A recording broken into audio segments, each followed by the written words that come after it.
Ya, everybody yang tidak beriman kepada Allah dan Rasulnya Muhammad. Oke, baik. Sebentar, saya bertanya begini, sedang dalam Al-Quran itu telah membenarkan yang namanya Taurat dan Injil. Nah, artinya pemegang kitab Taurat adalah orang-orang Yahudi dan pemegang kitab Injil adalah orang-orang Nasrani. Apakah berkaitan dengan itu, Pak? Sangat berkaitan, Oke, tetapi baik. ingat bahwa Taurat itu Nabi Musa, Zabur itu Daud, Injil itu Isa. Baik, kami cukup tahu itu, Pak. Iya. Dengan yang Iya, baik. Yang saya pertanyakan begini, Pak, mohon maaf. Halo, Yang Ibu saya Fatimah. pertanyakan, Halo, ya. Ibu Fatimah. Sebentar. Bu, mohon maaf kalau bertanya, begitu selesai bertanya, biarkan beliau menjawab dulu. Nah, di dalam Quran itu, contohnya ya, di surat Al-Maidah 46,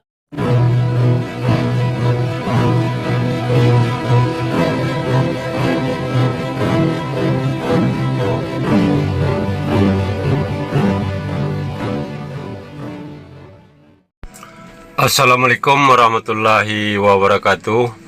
Alhamdulillahirabbil alamin, wassalatu wassalamu ala isyrafil anbiya'i wal mursalin wa ala alihi wa sahbihi ajmain, amma ba'du. Alhamdulillahilladzi hadana li hadza wa ma kunna linahtadiya laula an hadanallah. Puji syukur kehadiran Allah Subhanahu wa taala karena kita diberikan waktu dan kesempatan berjumpa kembali melalui channel Salam Satu Akidah. Semoga kita semua dirahmati Allah dan diberi kekuatan serta keteguhan hati di dalam iman Islam untuk terus meningkatkan keimanan serta ketakwaan kita terhadap Allah Subhanahu wa taala. Juga akan terus mensiarkan kebenaran Islam, juga untuk membentengi umat dari upaya pemurtadan yang dilakukan oleh kaum kadal. Nah, saudaraku semuanya, pada kesempatan kali ini saya akan menampilkan sebuah perdebatan atau diskusi antara Fatimah Sedekah ya dengan Profesor Egy Sujana, yang mana di dalam diskusi ini ada mengangkat tema atau topik tentang konsep ketuhanan, dan juga Fatimah Sedekah mempertanyakan atau menuduh ajaran Islam memaksakan ajarannya terhadap orang lain yang tidak percaya akan Allah Subhanahu wa taala dan juga Rasulullah. Begitu juga mengenai kitab suci Al-Qur'an yang nyata adalah kitab penyempurna, kitab terakhir. Namun Fatimah Sedekah tidak mempercayai hal tersebut karena salah dalam memahami Al-Qur'an tersebut, sehingga seakan-akan isi Al-Quran menurut dia itu penuh dengan ajaran yang tidak manusiawi atau kekerasan, dan begitu juga dengan konsep ketuhanan yang tidak bisa diterimanya, karena memang Fatimah Sedekah ini meyakini bahwa yang namanya Tuhan itu harus bisa berwujud seperti manusia dan bisa dilihat. Namun di dalam konsep ketuhanan ajaran Islam bahwa Allah Subhanahu wa taala tersebut tidak bisa diwujudkan seperti keinginan manusia. Nah, bagaimana serunya diskusi ini nanti kita akan saksikan dan dengar bersama. Setelah itu nanti kalau ada yang perlu saya komentari akan saya komentari. Nah, tanpa panjang mukadimah lagi, langsung saja kita simak videonya. Selamat menyaksikan.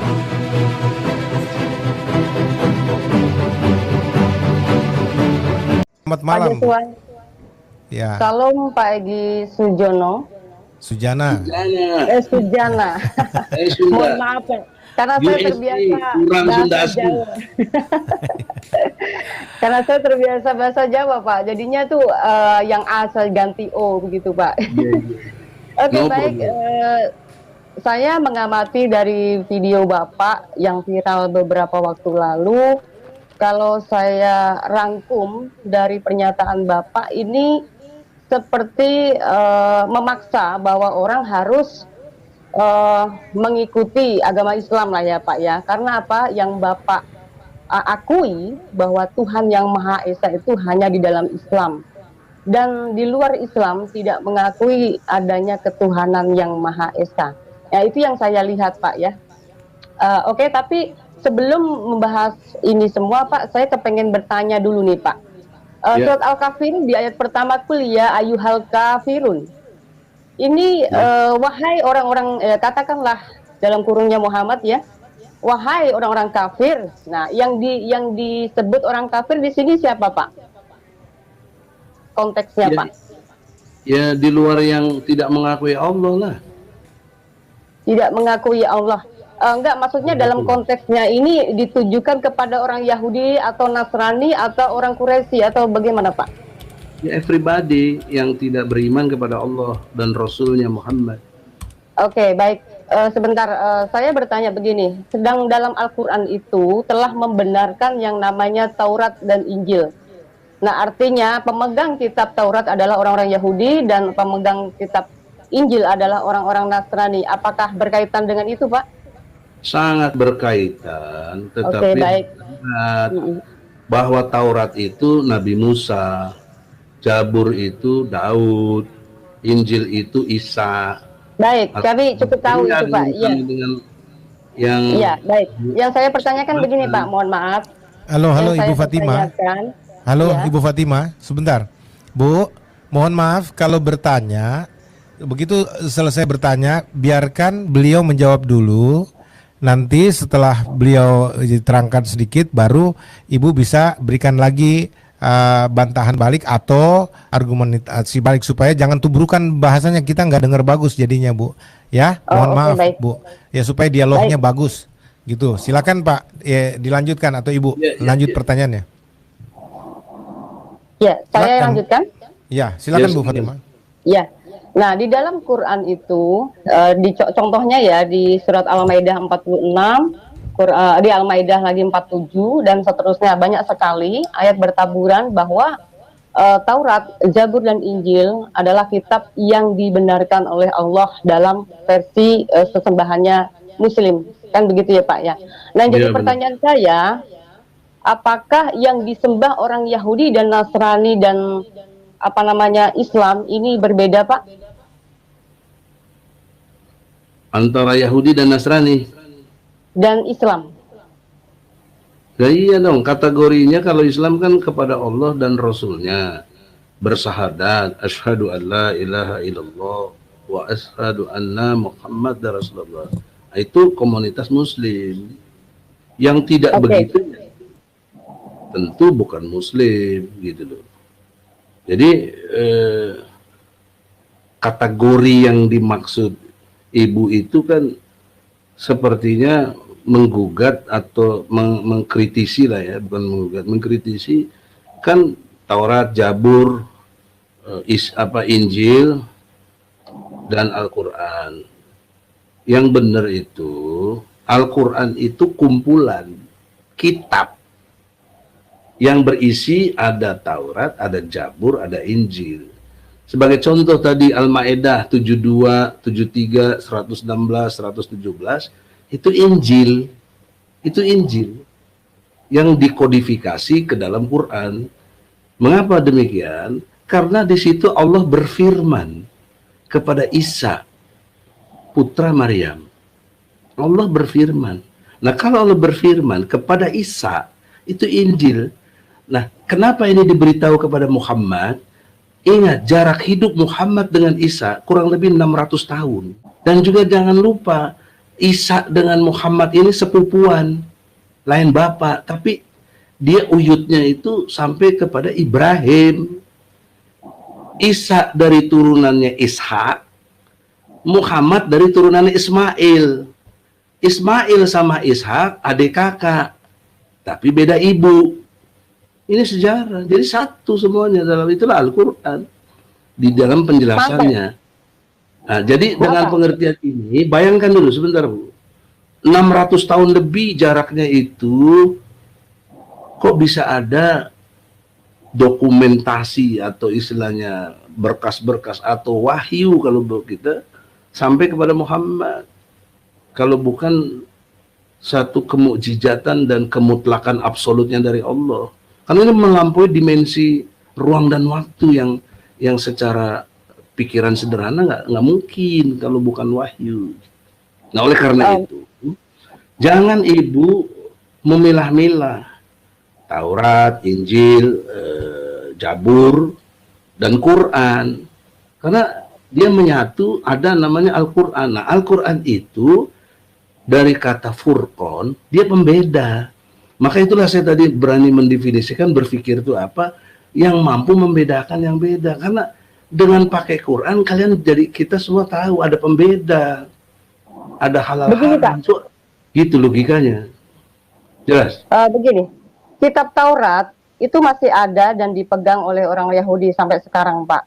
Nah, kalimat dan di dalamnya yang terdaftar di dalam kitab Taurat maupun kitab para nabi itu memberikan penjelasan ya tentang juru selamat, tentang pribadi Tuhan yang menyatakan diri dan menyatakan nama dan berjanji untuk menyatakan namanya dan lain sebagainya. Apakah di dalam Quran juga mengakui itu, Pak? Mengakui, ya ada. Jelas. Di mana, Pak, suratnya? Seperti contoh, saya berikan ayat dari kitab Taurat dulu ya, Pak ya. Surat Al-Baqarah dari ayat 200. Kapan Allah menyatakan diri, Pak? Hah? Kapan Allah menyatakan diri? Menyatakan diri apa? Kamu kan nanya. Makanya saya bilang maksudnya gini, Pak. Dengarkan dulu pertanyaan seperti saya. tadi Dokter Jos bilang, kalau saya lagi jelasin Ibu jangan ngomong. Ya sudah, Pak. Jangan potong-potong dulu. Anda salah paham menjawab pertanyaan saya. Anda salah paham, makanya saya akan berikan penjelasan lagi. Saya ulang lagi pertanyaan saya. Karena Ibu yang salah menjelaskannya. Nggak mungkin saya salah paham kalau Ibu nggak salah. Saya, Pak, begini. Saya akan berikan ayatnya, Pak. Ya, di Ulangan 6 ayat 2 mengatakan akulah Tuhan. Kalau dalam bahasa Ibrani, ya, itu dituliskan sebagai Adonai. Ya, akulah Tuhan yang menampakkan kepada Abraham, Ishak dan Yakub. Tetapi tentang namaku Tuhan, ya, aku belum menyatakannya. Nah, dia telah berjanji untuk menyatakan namanya. Itu yang pertama. Lalu yang kedua, di Yesaya 48 ayat 12 mengatakan, akulah Tuhan, aku yang tetap sama, aku yang terdahulu, dan aku juga yang terkemudian. Nah, artinya dia bicara terkemudian, membicara tentang menyatakan dirinya, membicarakan tentang menyatakan namanya, ketika ada masa di dalam perjanjian baru. Apakah di dalam Quran juga mengakui bahwa dia datang sebagai yang terkemudian, Pak? Surat Toha, ya, Quran, ayat 14. Innani anallah. Kan tadi di dalam penjelasan Ibu, belum disebut namanya. Nah, di Quran ini disebut aku inilah Allah. Jadi nama Allah dari Allah itu sendiri. Sebagaimana janji dia nanti di kemudian. Nah, di kemudian itu yang turun namanya Al-Quran, kumpulan dari semua itu. Itu kan udah amat sangat jelas sistematikanya. Menurut kami tidak jelas, Pak. Ya, jadi dia menyatakan pribadinya. Ini bicara pribadinya, Pak. Yang akan menyatakan diri ini pribadinya. Gitu loh. Pribadinya yang menyatakan dirinya pribadinya siapa? Kan pribadi Tuhan. Nah, pribadi Tuhan, apakah dalam Quran juga memahami dan mengimani bahwa Allah telah menyatakan diri kepada manusia? Lah itu tadi surat Toha ayat 14. Ibu kepada baca juga Quran. Maksudnya gini, Anda bilang tadi kita kan harus jujur. Abjubedil. Ya kan? Jadi seharusnya Bapak juga harus memberikan data ketika pernyataan dalam kitab Taurat menyatakan bahwa dia telah menyatakan diri kepada manusia. Yang jadi pertanyaan adalah, apakah di dalam Quran Allah menyatakan diri kepada manusia, Pak? Ada, tadi baru saya sebut surat Toha ayat 14. Itu pernyataan Allah bahwa kapan, dialah Pak, Tuhan. Allah menyatakan kepada manusia kapan? Itu yang saya pertanyakan, kapan Allah menyatakan diri kepada manusia? Kalau kapan, kan bicara waktu. Waktu yang dimaksud ketika Allah berfirman kepada Muhammad. Aku ini Allah berfirman langsung kepada Muhammad? Lah iyalah, dalam konteks melalui Jibril. Begitu. Oh, berarti janji di dalam perjanjian lama kitab Taurat itu tidak sesuai dengan konteksnya, Pak. Karena dia berkata telah menyatakan diri. Akulah yang tetap sama, aku yang terdahulu dan aku juga yang terkemudian. Dan di Ulangan 6 ayat 2 mengatakan dia sudah menampakkan kepada Abraham, Ishak dan Yakub. Sementara Allah Subhanahu wa taala tidak pernah menyatakan diri kepada manusia. Nah, ini berarti yang saya maksud Allahnya yang disembah Musa dan juga Allahnya yang disembah Muhammad adalah beda pribadi, Pak. Nah, ini bagaimana dong? Baik, saudaraku semuanya, kita sudah dengarkan sedikit tentang perdebatan antara Fatimah Sa'diyah dengan Profesor Egy Sujana ya. Dan tadi si Fatimah mempertanyakan penampakan atau Tuhan menyatakan diri kepada manusia ya, dan sudah dijawab dengan tepat oleh Profesor berdasarkan Al-Quran, yaitu surah Toha ayat ke-14. Allah sendiri sudah menyatakan diri, aku ini adalah Allah, dan itu disampaikan kepada junjungan kita Nabi Muhammad, dan Nabi Muhammad kemudian menyampaikan kepada kita umat manusia. Nah, sebenarnya ada hal yang tidak dipahami oleh Fatimah Sa'diyah ini dalam hal ini, yaitu yang pertama, bahwa menurut pemikiran Fatimah ini ataupun umat Kristen pada umumnya, bahwa yang namanya Tuhan itu bisa disebut Tuhan apabila bisa menampakkan diri atau menyatakan diri, mewujudkan diri, bisa terlihat oleh manusia. Sementara kita umat Muslim, dan kita sangat beruntung sekali bahwa Tuhan itu ketika Nabi Musa meminta untuk melihat Tuhan, maka Allah bertajalli ya.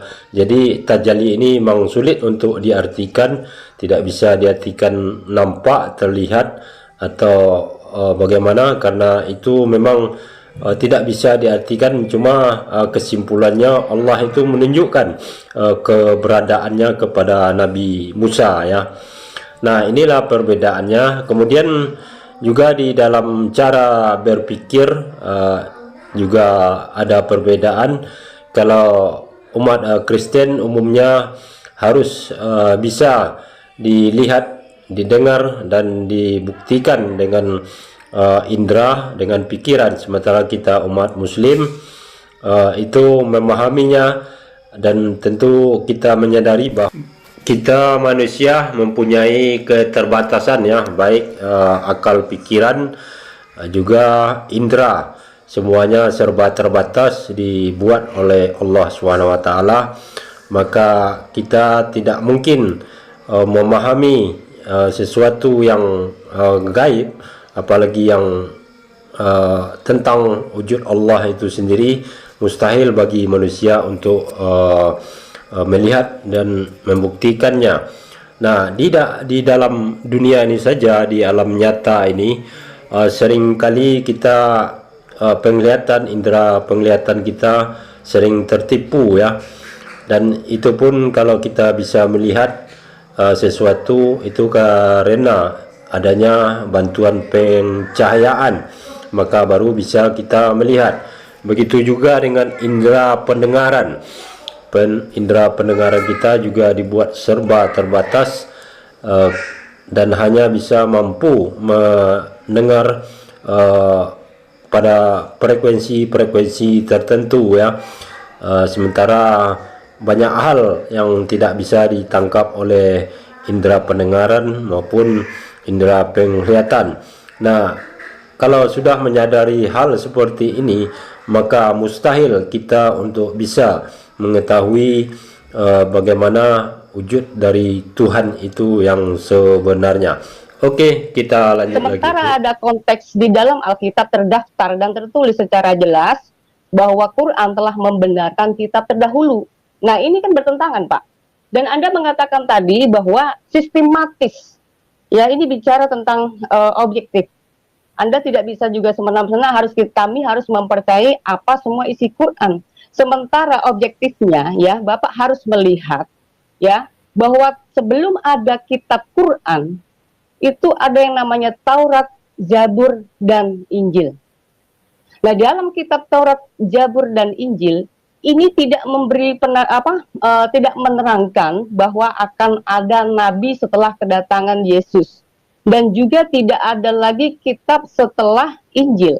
Nah, makanya sebagai orang Kristen saya mempertanyakan kenapa di dalam Quran ini mengkait-kaitkan Taurat dan Injil sebagai kitabnya orang Israel, lalu disimpulkan menjadi kitab Quran yang notabene adalah bertentangan. Contoh ya Pak ya, saya akan berikan bertentangan ya. Tadi contoh seperti Al-Baqarah ayat 102 kalau nggak salah ya. Nah, ini menyatakan bahwa Kristen dan Yahudi itu telah memberikan pengajaran kepada umatnya untuk membenci kepada umat Islam sampai dipaksa harus meyakini Taurat dan Injil. Nah, ini kan nggak sesuai Pak. Ya, sementara dalam perintahnya Yesus menyatakan di Matius 28 ayat 19 ya, di situ hanya memberikan tugas, pergilah, jadikanlah semua bangsa muridku, kan gitu ya Pak ya. Nah, dalam konteks Islam adalah berdakwah. Dakwah itu tidak boleh dipaksa, tetapi memberitakan. Nah, berita itu boleh bebas seperti katakan Pak Joshua Tewu tadi, boleh diterima dan boleh tidak. Karena Pak, di dalam kekristenan tidak ada ayat yang menyatakan untuk memerangi atau memaksa. Bahkan begini, contoh ya, di dalam di bangsa Indonesia ini yang sudah berbineka tunggal ika yang berdasarkan Pancasila ya, salah satu di butir pertamanya mengatakan kita harus mempercayai Tuhan yang Maha Esa. Itu memang betul ya, tetapi untuk masalah penjelasan di dalam Islam, Tuhan yang Esanya juga berbeda. Nah, disinilah kami umat Kristen selalu selama ini merasa didiskriminasi bahwa umat Islam selalu menganggap kami bertuhankan tiga. Seperti halnya surat yang dinyatakan di Quran surat Al-Baqarah berapa tadi itu mengatakan bahwa kafirlah orang yang bertuhankan tiga. Nah, ternyata ada prasangka-prasangka buruk yang tercatat di dalam Quran. Bagaimana kami bisa meyakini bahwa Quran ini adalah pelengkap atau perangkum atau penyimpul kitab terdahulu, Pak? Karena di Matius 5 ayat 17, Yesus sudah berkata begini, "Aku datang bukan untuk meniadakan hukum Taurat, tetapi aku datang untuk menggenapinya."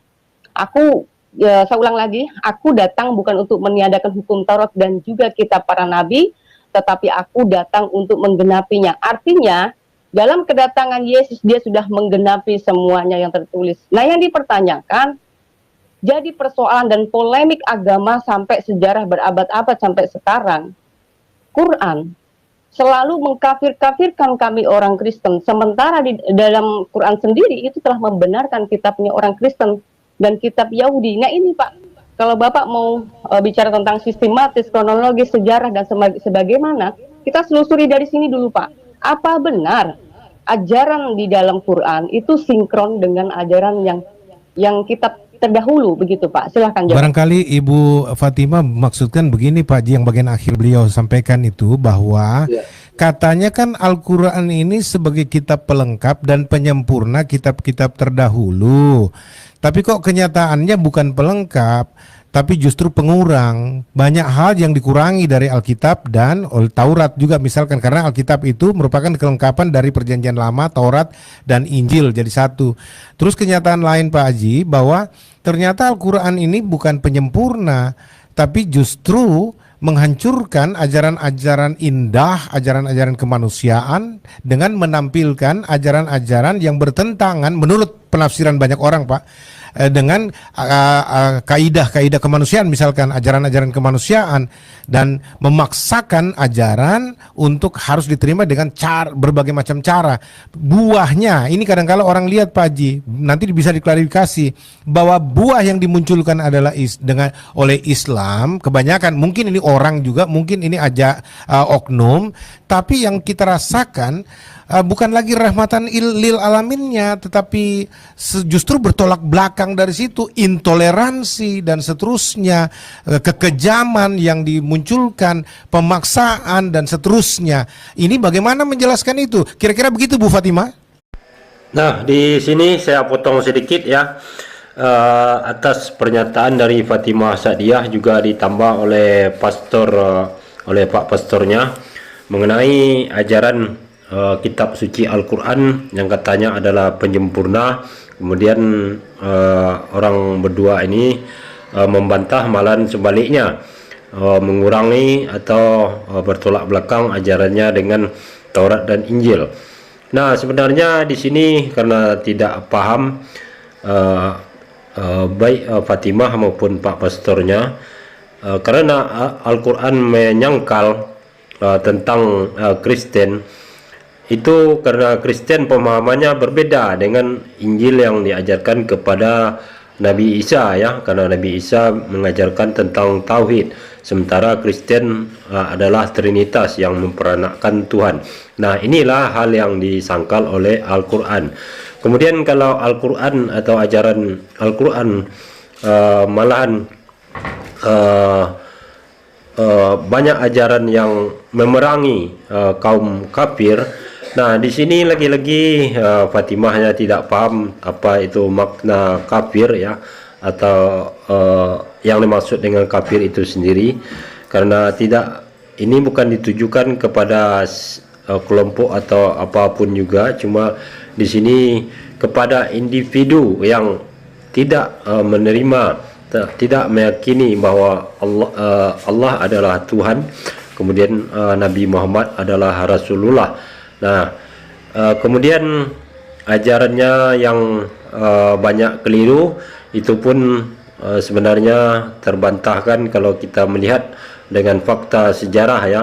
Seandainya di Indonesia ini saja karena minoritas Kristen, kalau memang umat Islam benar-benar menjalankan seperti anggapan mereka, maka saya yakin tidak akan ada umat Kristen di Indonesia ini bisa hidup berdampingan dengan umat Muslim. Dan kemudian juga di dunia, walaupun di dunia mayoritas non-Muslim, dan tentunya umat Muslim akan berusaha dengan cara apapun untuk mengislamkan orang seluruh dunia, tapi ternyata tidak seperti itu. Jadi apa yang dituduhkan itu semua tidak terbukti ya. Oke. Iya, siap. Dan saya juga ingin memberikan bukti kepada Pak Egi bahwa Tuhan yang kami sembah adalah Tuhan yang Esa juga, Pak. Ada ayatnya, Pak, bukan tidak ada ya. Di Ulangan 6 ayat 4, kalau di bahasa Ibraninya itu Shema Yisrael Adonai Elohenu, ya, Adonai Echad. Ya. Nah, ini artinya dia juga bicara tentang Tuhan yang satu, ya, Tuhan yang Esa, ya. Lalu diperjelas lagi oleh Yesus di Markus 12 ayat 29, Tuhan Allah kita, Tuhan itu Esa, ya. Jangan dikira, Pak, kami Kristen tidak menyembah Tuhan yang Esa. Yang jadi permasalahannya adalah yang tadi dikatakan Pak Joshua, perspektif atau pemahaman di dalam Islam itu tidak boleh dipaksakan untuk kami harus mengikuti konsepnya orang Islam. Karena apa? Justru yang tadi saya bilang, mohon maaf dengan bahasa kasar sedikit ya, Islam harus tahu diri. Karena apa? Kitab terdahulu itu adalah kitab yang sudah menjelaskan tentang keesaan Tuhan. Ya, kalau Bapak tadi mengatakan, loh, jangan salahkan kami umat Islam, jangan salahkan saya. Kenapa ada Tritunggal dan lain sebagainya? Mohon maaf, Pak, saya beritahu kepada Bapak ya, Tritunggal tidak pernah tertulis di dalam Alkitab. Ya, bicara tentang tauhid pun tidak ada tertulis di dalam Al-Quran. Ya, Quran hanya mempercayai Tuhan yang Esa, Tuhan yang Ahad. Ya kan? Nah, tetapi di sini, Pak, saya akan memberikan penjelasan kepada Bapak ya mengenai tentang konsep Tuhan yang Esa. Kalau Yesus berkata di Matius 28 ayat 19 mengatakan, pergilah jadikanlah semua bangsa muridku dan baptislah mereka dalam nama Bapa, Putra dan Roh Kudus. Ini tidak bicara ketiga pribadian, ini tidak bicara tentang ketiga oknuman, Pak. Ya, ini bicara tentang karyanya, semua orang harus mempercayai. Bapa itu adalah bicara tentang otoritasnya yang tertinggi. Ya, dan sementara putra atau anak, ya ini bicara Tuhan yang merendahkan diri. Ayatnya di mana? Ada ayatnya, Pak. Ya, di Yohanes 1 ayat 14 sudah memberikan penjelasannya bahwa Firman itu telah menjadi manusia. Nah, firman inilah yang disalahpahami juga oleh Muslim bahwa firman adalah ciptaan. Padahal di dalam Quran sendiri firman bukanlah ciptaan. Ya, di Yohanes 1 ayat 1 memberikan firman itu siapa? Firman itu adalah Allah itu sendiri. Lalu firman yang kedua, ya di ayat yang keduanya mengatakan, dan yang ketiganya mengatakan, segala sesuatu justru diciptakan dari firman itu sendiri. Ya, bisa disimpulkan dari ayat ke-14-nya bahwa firman itu menjadi manusia. Artinya firman atau kitab itu, Injil itu bernuzul, ya, bernuzul sebagai manusia, Yesus, lalu menyampaikan perkataannya dari surga kepada para muridnya sebagai saksi mata.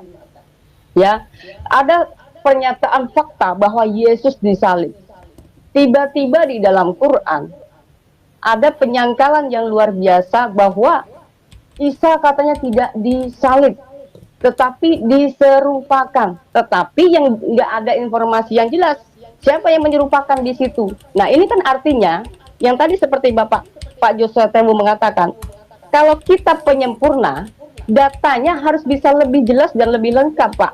Bukan justru amburadul dan membingungkan, ya. Fakta sejarah dulu sudah menyatakan itu disaksikan oleh ribuan manusia ketika fakta Yesus itu disalib. Lalu di dalam Quran tiba-tiba ada informasi yang menyatakan, oh bukan Yesus, tapi orang yang diserupakan. Hanya begitu toktil, ya. Nah, ini artinya data penyempurnanya salah. Baik, di sini kembali saya potong pernyataan dari Fatimah Zadiah ini. Hanya satu masalah yang akan saya komentari, ya, yaitu tentang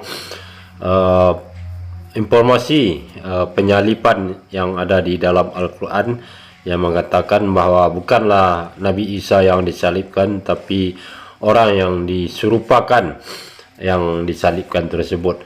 Nah, si Fatimah Zadiah mengatakan itu artinya Al-Quran salah dan tidak lengkap.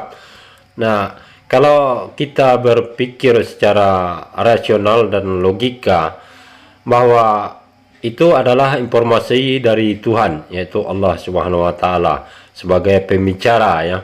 Karena dan setiap oknum yang berbicara tentu berdasarkan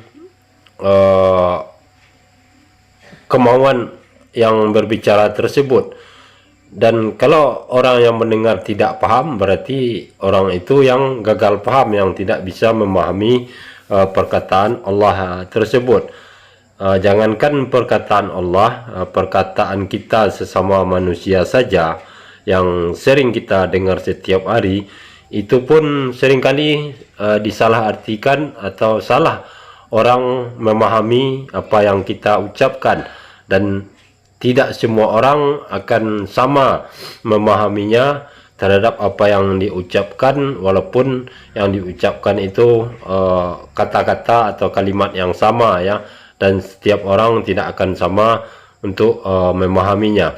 Nah, apalagi ini adalah perkataan Allah Subhanahu wa taala. Apakah mungkin kita harus memaksa menurut kemauan atau keinginan kita Allah berbicara? Ini kan sesuatu yang sangat mustahil. Nah, seperti inilah cara berpikir yang rasional dan logis, ya. Tidak seperti yang dipikirkan, diimajinasikan oleh Fatimah Zadiah. Oke, kita lanjut lagi. Belum lagi, Pak, kalau bicara tentang ke-10 hukum Tuhan, ya, hukum Taurat atau perintah Tuhan, ya. Itu saya punya data, semua ke-10 firman ini bisa dikatakan semuanya dilanggar oleh Muhammad. Nah, di sini saya pertanyaan, Pak, pertanyaan terakhir. Sebenarnya yang disempurnakan oleh Muhammad ini apanya, Pak? Di bagian mana? Di bagian hukumnya kah? Di bagian ajarannya kah? Atau di bagian kenabiannya, Pak? Jadi tolong bisa diberikan penjelasan yang jelas supaya mungkin orang-orang semuanya bisa lebih senang dengan Bapak, ya, karena selama ini sulit sekali ya untuk menerima jawaban dari teman-teman Muslim. Terima kasih. Oke, Bu, sebelum Pak Prof jawab, Nanti ketika Pak Prof sedang menjelaskan, tolong kita tenang dulu ya, supaya beliau bisa leluasa untuk memberikan penjelasan. Dan untuk Prof, kalau boleh sesingkat mungkin Pak, jangan terlalu melebar kemana-mana, secara konstruktif, karena banyak Bapak sudah bicara tadi, landasannya kita sudah mengerti. Dan satu titipan saya untuk juga dijawab bergandengan dengan ini Pak, tentang kata kami yang bersifat plural dalam Alkitab ketika Allah menyapa dirinya dengan menyebutkan dirinya kami. Dalam konteks kebahasaan Indonesia linguistik, bahwa itu juga berbicara kejamakan Allahnya orang Islam. Jadi di mana keesaannya? Ini pertanyaan beberapa orang yang dititipkan kepada saya. Silakan dijawab, Prof. Ya, terima kasih Bu Fatimah. Ada konstruk berpikir yang sangat tendensius menyudutkan umat Islam, yaitu kategori memaksakan. Kita mulai dari situ. Dari mana kita memaksakan? Perintah Allah dalam surat Al-Baqarah itu la ikraha fiddin. Tidak ada paksaan untuk masuk agama Islam. Tidak ada paksaan. Mengapa tidak ada paksaan? Karena telah jelas mana yang benar, mana yang salah. Begitu. Jadi kita terbiasa dalam pengertian Quran ini nggak boleh ikut-ikutan, nggak boleh ikuti apa yang kita tidak tahu, karena pendengaran, penglihatan, dan hati dimintai tanggung jawab oleh Allah. Itu surat Al-Isra ayat 36. Itu pemahaman yang clear buat kita, nggak boleh ikut-ikutan. Makanya saya lahirkan teori objektivitas, lawan dari kata subjektif. Yang kedua, kekeliruan dalam pemahamannya lagi, kita tidak memaksa tapi dituduh memaksa. Sehingga dengan demikian, konstruk bangunan berpikirnya selalulah kita tertuduh yang memaksa. Padahal tidak ada kata memaksa. Udah jelas di Quran tadi, la ikraha fiddin, tidak ada paksaan. Nah, kemudian lanjut berikutnya, di dalam konteks tidak ada paksaan tadi, kita sudah diberikan keleluasaan free will. Free will itu kebebasan memilih, kebebasan berkehendak, yaitu mau beriman kepada Allah atau tidak. Dengan surat Al-Kafirun, itu konstruknya sangat hak asasi manusia. Untuk konteks memilih apakah kamu mau beriman atau tidak. Nah, maka kalaupun sudah milih, ya sudah, kamu begitu, saya begini, nggak boleh ribut. Ya. Kemudian di dalam surat Al-Balad, ya, surat Al-Balad itu surat ke-90 di Al-Quran, itu ayatnya 17, 18, 19 sampai 20, ada dibagi golongan, golongan kanan dan golongan kiri. Itu bahasa Quran. Ini bukan bahasa saya. Nah, golongan kanan itu yang beriman, golongan kiri yang tidak. Nah, maka dalam konteks pembagian golongan-golongan ini tidak bisa disamaratakan oleh karena statement-statement Bu Fatimah tadi. Dalam konteks Jabur, Taurat, Injil, ya, kemudian lahir Al-Quran, tadi sudah saya katakan, isi Al-Quran ini kumpulan kitab yang ada di dalam Taurat, Jabur, Injil. Dengan satu prototip pembawanya adalah Taurat kepada Musa, dan Musa selanjutnya Jabur sebelumnya Daud, ya kan? Dan kemudian Injil dengan Isa, dan kemudian Muhammad. Nah, ini dalam konteks historis, nggak ada saya ngarang-ngarang bahwa mereka adalah serumpun satu bapak uyut namanya Ibrahim. Kalau kalian menyebutnya Abraham, nggak ada yang bantah itu sejarah. Karena memang faktanya Musa sampai kepada Isa, ya, itu dari cicit-cicitnya Nabi Ishak. Nah, Ismail langsung turunannya sampai ke Muhammad. Itu clear, nggak ada yang mau bantah. Siapa yang mau bantah itu? Orang udah terjadi begitu adanya. Nah, jadi konteks Quran mengkafir-kafirkan itu tidak ada konteks dalam pengertian negatif thinking, tapi menjelaskan sejarah. Karena Nabi Isa sendiri dalam perspektif ilmu tauhid, dia mengajarkannya tauhid, nggak pernah dia mengajarkan yang lain. Itu ada di mana? Baca surat Al-Maidah ayat 16-17 bahwa Isa mengajarkan tauhid, sembahlah Allah Tuhanku dan Tuhanmu. Itu perintah Nabi Isa dalam konteks Al-Quran. Nah, pertanyaannya, bagaimana Muhammad tahu jaraknya 600 tahun? Kan tidak mungkin kalau bukan wahyu dari Allah. Karena memang apa yang diucapkan Muhammad bukanlah menurut hawa nafsunya. Itulah wahyunya Allah. Nah, kemudian tuduhan tendensiusnya lagi, kita bertentangan. Apa yang bertentangan? Orang sistematikanya sudah begitu faktanya. Adapun statement menyatakan bahwa tadi di Taurat, di Jabur katanya, atau di Injil tentang klaim tentang Tuhan yang bicara kepada manusia, pertanyaan seriusnya, Anda sebut tadi apa Yohanes atau apa tadi, saya nggak begitu perhatian, atau Matius atau apa. Pertanyaan saya, bagaimana Matius Yohanes tahu? Dari mana dia itu bisa meriwayatkan itu? Kan kalau dalam Islam harus jelas, hadis namanya. Ada matannya, matan itu isi, ada sanadnya, sanad itu perawi. Kalau bahasa intelektualnya referensi. Referensi siapa itu? Kalau nggak benar, nggak konteksnya misalnya Bukhari Muslim, tertolak. Itu sangat ketatnya begitu. Kemudian dalam surat Al-Ahzab, surat ke-33 ayat 36, jika Allah dan Rasulnya Muhammad telah menetapkan sesuatu, tidak ada boleh pilihan lain. Nah, adapun sekarang banyak penyimpangan, itulah problem yang dihadapi oleh semua kita. Kalian pada masanya juga banyak yang begitu. Dan dalam Islam juga begitu, pertikaian-pertikaian yang terjadi. Nah, baik, Pak. Maka pahami sebentar, bro. Kan ini harus dijelaskan, karena dia nanyanya panjang, masa kita jawabnya juga harus jelas yang dia tanya kan. Nanti bisa dilihat ya, surat 6 ayat 66, 65, 66 itu Allah mendatangkan cobaan bagi kalian antara satu dengan golongan lain merasakan keganasan. Coba lihat faktanya. Kelompok A, kelompok B menghabisinya dan lain sebagainya. Bahkan cucu Rasulullah Hasan dan Husain dipenggal kepalanya. Itu fakta sejarah. Nggak ada yang bisa menafikan. Jadi oleh karena itu, jangan dilihat ini pertentangan. Jangan dilihat ini satu hal yang Allah itu nggak konsisten. Tidak. Tadi saya sudah bilang, absolutnya Allah itu, dia bersifat random.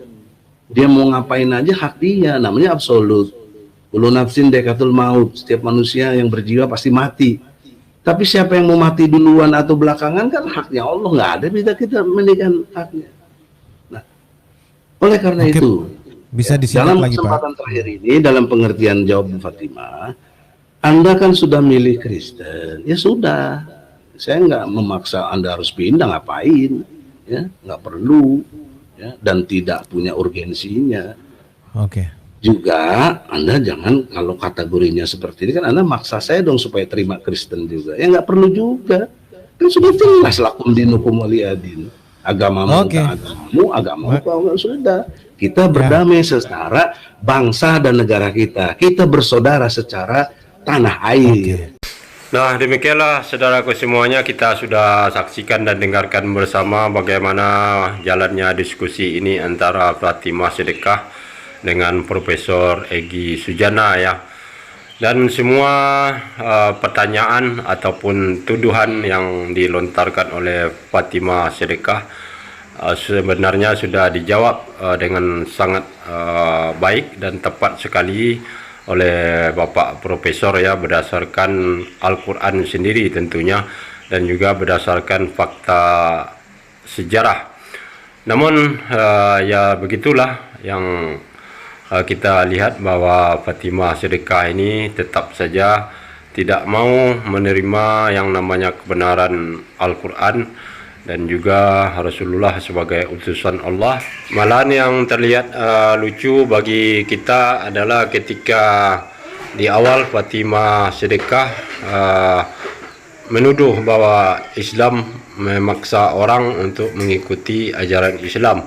Namun di dalam ucapan-ucapannya dalam diskusi ini bisa kita lihat dan nilai bahwa dia sendiri seakan-akan ingin memaksakan kepada Profesor Egy untuk mempercayai dan meyakini ajaran Kristen. Nah, ini suatu yang sangat ironis kalau kita lihat ya, di satu sisi menuduh Islam memaksakan ajaran Islam, namun dia sendiri malahan kelihatan ingin memaksakan ajaran Kristen terhadap orang lain. Dan juga kita nilai dari segi adab dan etika berdiskusi sangat kelihatan bahwa Fatimah sedekah ini sangatlah egois ya, tanpa mempedulikan etika di dalam berdiskusi, karena lebih dominan dia berbicara, menyampaikan apa yang menurut dia benar, tanpa menghiraukan jawaban-jawaban dari profesor ya. Nah, demikianlah saudaraku semua, mudah-mudahan ini bisa bermanfaat dan menambah wawasan kita semua. Akhir kalam, tidak ada gading yang tidak retak. Kalau ada salah itu murni datang dari saya, dan kebenaran sejati hanya milik Allah Subhanahu wa taala. Terima kasih. Assalamualaikum warahmatullahi wabarakatuh.